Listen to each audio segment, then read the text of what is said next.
किसान साथियों, कृषि विज्ञान में आप सबका स्वागत है।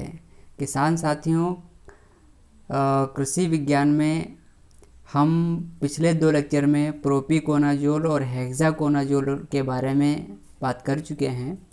आज के इस वीडियो में हम जानेंगे वेलिडामाइसिन 3% का जो है लिक्विड फॉर्म में आता है, इसका प्रयोग किन किन रोगों के लिए किया जाता है, इसकी मात्रा क्या होनी चाहिए, कौन कौन सी कंपनियां वेलिडामाइसिन को बनाती हैं और काम करने का इसके तरीका क्या है। और ये भी बताएंगे कि कुछ लोग इसके बारे में गलत इन्फॉर्मेशन भी दे रहे हैं, वो क्या है, उसके लिए आपको अंत तक बने रहना होगा। बात करते हैं कि ये कौन से रोगों पर भारी पड़ सकता है। तो वेलिडामाइसिन का जो कंपनियों का दावा है और जो गवर्नमेंट ऑफ इंडिया की खुद का प्लांट प्रोटेक्शन डिपार्टमेंट है, वो सभी ये कहते हैं कि वेलिडामाइसिन जो 3% का लिक्विड फॉर्म में आता है, इसका प्रयोग धान के शीत ब्लाइट के लिए किया जाता है और ये धान के शीत ब्लाइट को अच्छी तरीके से कंट्रोल भी करता है। उसके अलावा जो ज़मीन में होने वाले रोग, जो राइजोक्टोनिया से होने वाले रोग हैं, उनको भी कुछ हद तक ये अच्छी तरीके से कंट्रोल करता है।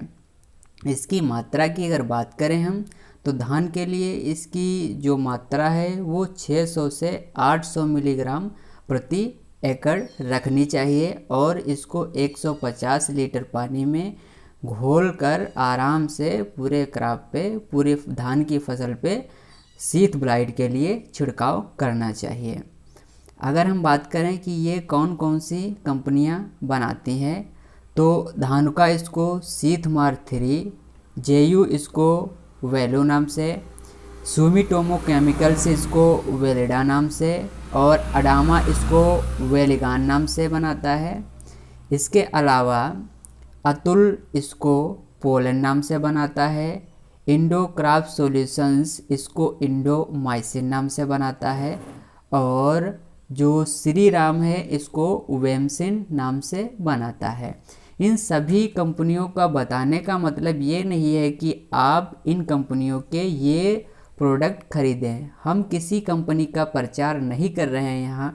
बताने का मतलब सिर्फ ये है कि अगर मार्केट में जाओ तो आपको पता चले कि अच्छा ये प्रोडक्ट आते हैं और ये प्रोडक्ट कुछ ठीक ठाक काम करेंगे। जैसे धानुका मल्टीनेशनल कंपनी हो गई, अडामा हो गया, सुमिटोमो केमिकल्स हो गया, तो इनके कुछ हद तक प्रोडक्ट अच्छे आते हैं और उपयोग करने लायक होते हैं। ऐसा क्यों होता है? क्योंकि इनके रिजल्ट बेहतर होते हैं। अब हम बात करते हैं इसके काम करने का तरीका। वेलिडामाइसिन जो 3% वाला है, ये एंटीबायोटिक फफूंद नाशक है।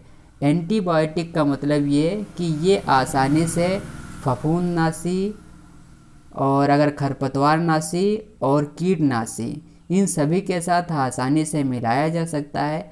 और फफूंदनाशी का मतलब क्या हुआ कि ये फफूंद को कंट्रोल करता है, फफूंद को रोकता है। एंटीबायोटिक का एक मतलब ये भी होता है, जैसे धान में लगने वाला बैक्टीरिया लीफ ब्लाइट नहीं आया है, तो अगर वेलिडामाइसिन का छिड़काव कर दिया जाए तो कुछ हद तक उसको भी ये रोकता है, आने नहीं देता है। वेलिडामाइसिन सतही फफूंदनाशी है। जो कुछ लोग गलती कर रहे हैं, इसको बोल रहे हैं अंतःप्रवाही फफूंदनाशी है और ये प्लांट के अंदर घुस जाता है और पौधे के अंदर घुस के जहाँ फफूंद होता है वहाँ मारता है। ये बात गलत है। इसमें सही क्या है कि वेलिडामाइसिन जो है वो अंतःप्रवाही एंटीबायोटिक है। यानी अगर जीवाणु होगा हमारे फील्ड में, हमारे धान के पौधे में बैक्टीरिया होगा, तो ये इसको अंतःप्रवाह यानी उसके धान के अंदर घुस के जहाँ पर बैक्टीरिया होगा उसको मारेगा। जबकि ये जो शीत ब्लाइट है उसको सतह के द्वारा मारता है। यानी जैसे ये हमारा धान का वो है और यहाँ पर ये नीचे शीत ब्लाइट लगा है, तो जब स्प्रे करेंगे और यहाँ आएगा तब इसको मारेगा। तो इस प्रकार के जो फफूंदनाशी हैं उसको सतही फफूंदनाशी कहते हैं। और अंतःप्रवाह का मतलब कि स्प्रे कर दिया पत्ती पे, ये जड़ में आ गया इसके, ये पूरे पौधे में फैल गया और कहीं पर भी फफूंद हो उसको मारेगा, तो ये होता है अंतःप्रवाही। तो वेलिडामाइसिन ये अंतःप्रवाही फफूंदनाशी ना होके सतही फफूंदनाशी है, जबकि ये अंतःप्रवाही एंटीबायोटिक है। वैलिडामाइसिन काम किस प्रकार से करता है, यानी फफूंद को किस प्रकार से ख़त्म करता है? तो जो फफूंद का कवक तंतु है उसको ये डैमेज कर देता है, ख़राब कर देता है। और जब फफूंद अपना कवक तंतु नहीं बना पाएगा तो कवक जाल नहीं बना पाएगा, कवक जाल नहीं बना पाएगा तो बीजाणु नहीं बना पाएगा। इस प्रकार से ये ख़त्म हो जाएगा और आगे नहीं बढ़ पाएगा। यहाँ समझते हैं, जैसे ये क्या है, ये कवक तंतु है, तो इसी को ये वैलिडामाइसिन ख़त्म कर देता है। और जब ये ख़त्म हो जाएगा तो आगे इसके बढ़ने के चांसेस रुक जाते हैं। किसान साथियों, उम्मीद है आपका वीडियो आज को आपको अच्छा लगा होगा। अगर कोई सुझाव है तो हमको नीचे कमेंट बॉक्स में बताएं, हम क्या सुधार कर सकते हैं। किसान साथियों, हमें दीजिए इजाज़त। धन्यवाद।